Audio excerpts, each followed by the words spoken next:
Ancient Greek comedy was one of the final three principal dramatic forms in the theatre of classical Greece.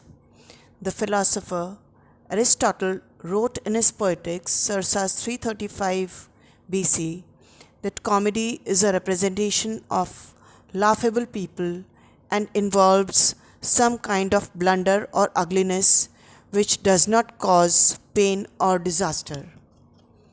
For ancient Greeks and Romans, a comedy was a stage play with a happy ending. In the Middle Ages, the term expanded to include narrative poems with happy endings and a lighter tone.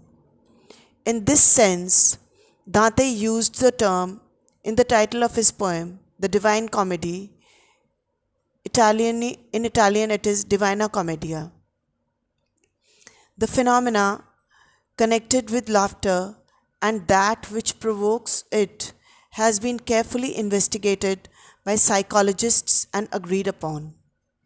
The predominating characteristics are incongruity and contrast in the object and shock or emotional seizure on the part of the subject. Much comedy contains variations on the elements of surprise, incongruity, conflict, repetitiveness, and the effect of opposite expectations, but there are many recognized genres of comedy. Satire and political satire use ironic comedy used to portray persons or social institutions as ridiculous or corrupt, thus alienating their audience from the object of humor. Parody borrows the form of some popular genre, artwork, or text, but uses certain ironic changes to critique that form from within. Screwball comedy derives its humor largely from bizarre, surprising, and improbable situations or characters. Black comedy is defined by dark humor that makes light of so called dark or evil elements in human nature. Similarly, scatological humor, sexual humor, and race humor create comedy by violating social conventions or taboos in comedic ways. A comedy of manners typically takes as its subject a particular part of society, usually upper class society, and uses humor to parody or satirize the behavior and mannerisms of its members. Romantic comedy is a popular genre that depicts burgeoning romance in humorous terms and focuses on the foibles of those who are falling in love. The word comedy is derived from the classical Greek komodia, which is a compound of komos, which means revel, and oed, that is singing ode. The Greeks and Romans confined their use of the word comedy to descriptions of stage plays with happy endings. As time progressed, the word came more and more to be associated with any sort of performance intended to cause laughter. During the Middle Ages, the term comedy became synonymous with satire and later with humor in general. After the Latin translations of the 12th century, the term comedy gained a more general meaning in medieval literature.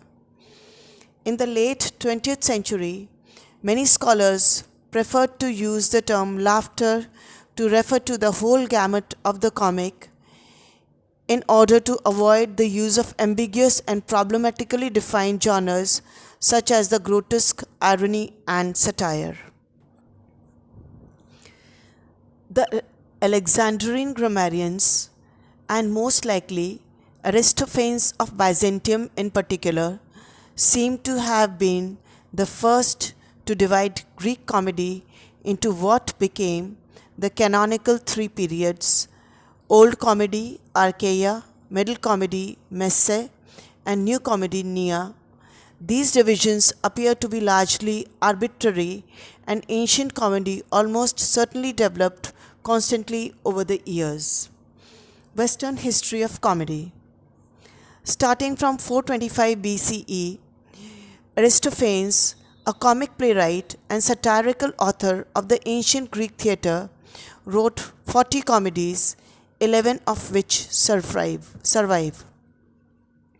Aristotle taught that comedy was generally positive for society since it brings forth happiness, which for Aristotle was the ideal state, the final goal in any activity. A comedy is about the fortunate rise of a sympathetic character. Aristotle divides comedy into three categories or subgenres: farce, romantic comedy, and satire. Aristotle defined comedy as one of the original four genres of literature. Comedies begin with low or base characters seeking insignificant aims and end with some accomplishment of the aims, which either lightens the initial baseness or reveals the insignificance of the aims. Old comedy. The most important old comic dramatist is Aristophanes, born in 446 BC. His work, with their pungent political satire and abundance of sexual and scatological innuendo, effectively define the genre today. Aristophanes lampooned the most important personalities and institutions of his day, as can be seen, for example, in his buffoonish portrayal of Socrates in The Clouds and in his racy anti-war farce Lysistrata. He was one of a large number of comic poets working in Athens in the late 5th century, his most important contemporary rivals being Hermippus and Eupolis. The old comedy subsequently influenced later European writers such as Rabelais, Cervantes, Swift, and Voltaire. In particular, they copied the technique of disguising a political attack as buffoonery.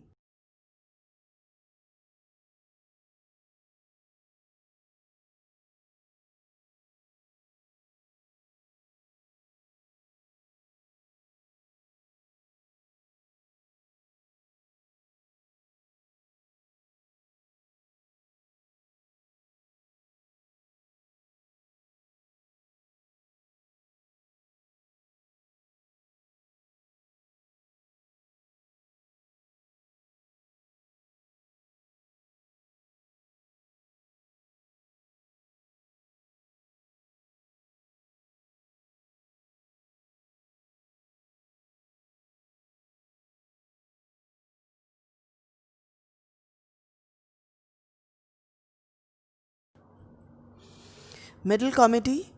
The line between old and middle comedy is not clearly marked chronologically. Aristophanes and others of the latest writers of the old comedy being sometimes regarded as the earliest middle comic poets. Middle comedy is generally seen as differing from old comedy in three essential particulars. The role of the chorus was diminished to the point where it had no influence on the plot. Public characters were not impersonated or personified on stage, and the objects of ridicule were general rather than personal, literary rather than political, for at least a time. Mythological burlesque was popular among the middle comic poets. Stock characters of all sorts also emerge: courtesans, parasites, revelers, philosophers, boastful soldiers, and specially the conceited cook with his parade of culinary science. Because no middle comic plays have been preserved, it is impossible to offer any real assessment of their literary value or genius. But many middle comic plays appear to have been revived in Sicily and Magna Graecia, in this period, suggesting that they had considerable widespread literary and social influence. New Comedy followed the death of Alexander the Great in 323 BC and lasted throughout the reign of the Macedonian rulers, ending about 260 BC.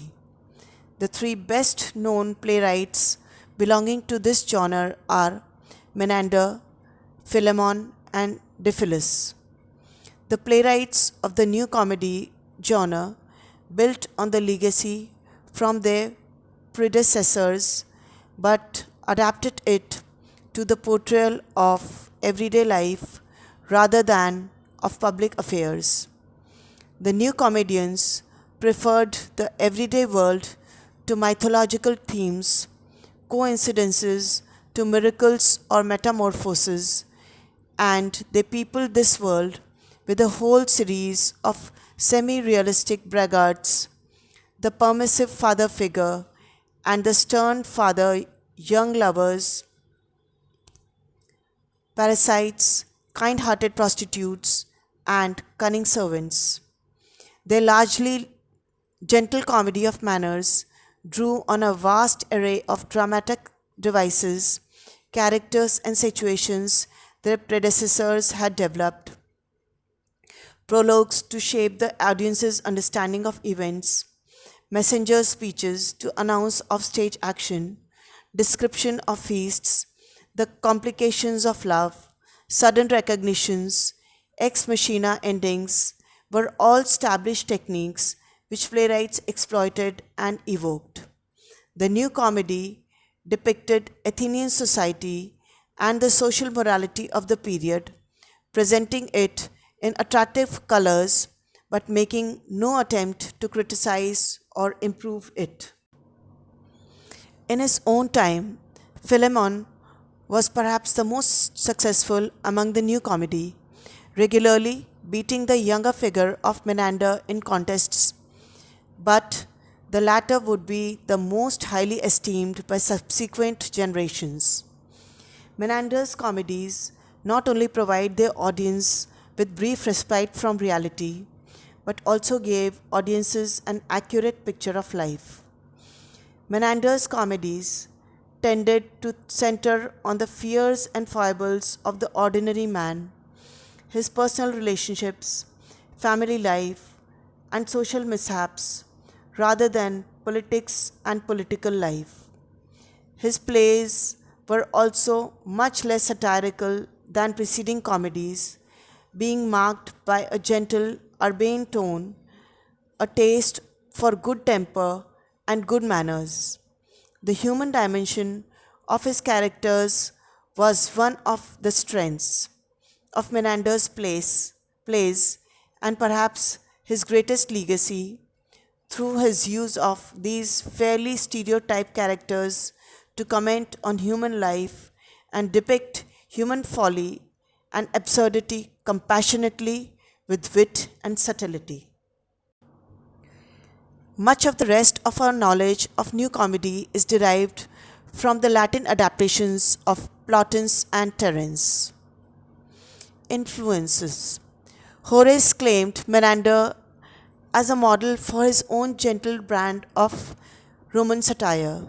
The New Comedy influenced much of Western European literature, primarily through Plautus and Terence, in particular the comic drama of Shakespeare and Ben Jonson, Congreve and Wycherley, and in France, Moliere. The five-act structure, later to be found in modern plays, can first be seen in Menander's comedies, wherein comedies of previous generations there were choral interludes, there was dialogue with song, the action of his plays had breaks, the situations in them were conventional and coincidences were convenient, thus showing the smooth and effective development of his plays. Much of contemporary romantic and situational comedy descends from the new comedy's sensibility, in particular generational comedies such as All in the Family and Meet the Parents. In the modern sense, comedy is a genre of fiction that refers to any discourse of work generally intended to be humorous or amusing by including laughter, especially in theater, television, film, stand up comedy, books, or any other medium of entertainment. Early Renaissance forms of comedy.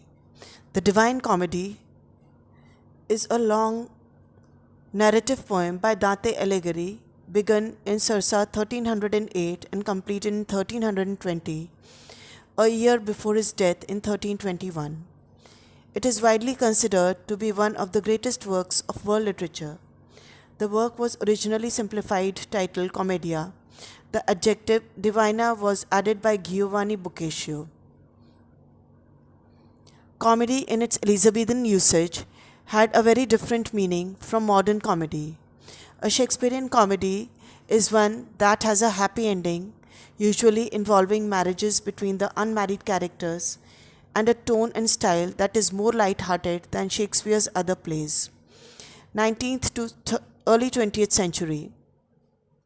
In early 19th century England, pantomime acquired its present form, which includes slapstick comedy and featured the first mainstream clown, Joseph Grimaldi, while comedy routines also featured heavily in British music hall theatre, which became popular in the 1850s. British comedians who honed their skills in music hall sketches include Charlie Chaplin, Stan Laurel, and Dan Leno. 20th century theatre and art. Surreal humor, also known as absurdist humor or surreal comedy, is a form of humor predicated on deliberate violations of casual reasoning, producing events and behaviors that are obviously illogical. The humor arises from a subversion of audiences' expectations so that amusement is founded on unpredictability, separate from a logical analysis of the situation. The humor derived gets its appeal from the ridiculousness and unlikeliness of the situation. The genre has roots in surrealism in the arts. Surreal humor is the effect of illogic and absurdity being used for humorous effect. Under such premises, people can identify precursors and early examples of surreal humor, at least since the 19th century, such as Lewis Carroll's Alice's Adventures in Wonderland and Through the Looking Glass, which both use illogic and absurdity, hookah smoking caterpillars, croquet matches using live flamingos as mollets, etc., for humorous effect. Many of Edward Lear's children's stories and poems contain nonsense are basically surreal in approach. Non-Western history of comedy. By 200 BC, in ancient Sanskrit drama, Bharat Muni's Natya Shastra defined humor, hasyam, as one of the 9 nav-ras or principal ras, means emotional responses, which can be inspired by the audience by bhavs, the imitation of emotions that the actors perform. Each ras was associated with a specific bhav portrayed on stage. In the case of humor, it was associated with mirth, that is, hasya. Comedy may be divided into multiple genres based on the source of humor, the method of delivery, and the context in which it is delivered. The different forms of comedy often overlap, and most comedy can fit into multiple genres. Some of the subgenres of comedy are farce, comedy of manners, burlesque, and satire. Self-deprecation is a technique of comedy used by many comedians who focus on their misfortunes and foibles in order to entertain.